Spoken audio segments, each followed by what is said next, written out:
You ever been invited to an event and then you were fretting over, do you go, do you not go? You'd like to go because it's your friend, but you don't have the time and it's going to be a lot of stress and effort to make it work. Well, I have a suggestion for you. You ask the person, how important is it to you that I come, right? And let them tell you like, hey, you know what, this is really important to me, or you know what, it would be great if you could make it, but if not, no big deal, right? Or whatever sort of in between on that scale.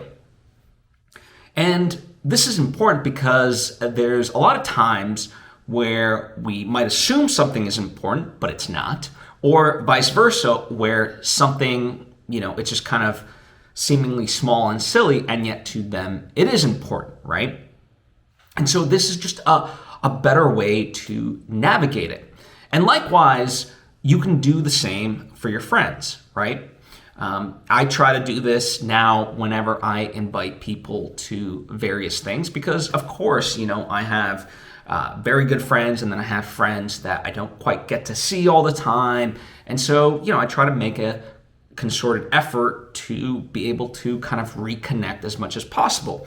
And yes, it would be nice if all those various people could show up and, we got to hang out. However, it's not always possible. So I let them know, like, hey, just inviting you to this. If you can't, honestly, don't worry about it. And then vice versa, for something like, let's say, a movie premiere of mine, to me, that is something really, really important. And so I communicate that as such to let them know, like, hey, this is like essentially the equivalent of what you might assume like a wedding is for somebody, right? So that way they do show up and stuff like that. So I think just having that better communication, both in terms of you asking other people and you communicating to other people when you create events, will just make it easier for everybody of knowing like what is important and what's not. And that way no one's ultimately stressing. And if they can make it, then it's just an added bonus. It's all good, right? So that's my advice to you. I'm Phil Svitek, 360 Creative Coach. And if you want to follow me for more lessons and such, you can do so on all social media at Phil Svitek. Thank you.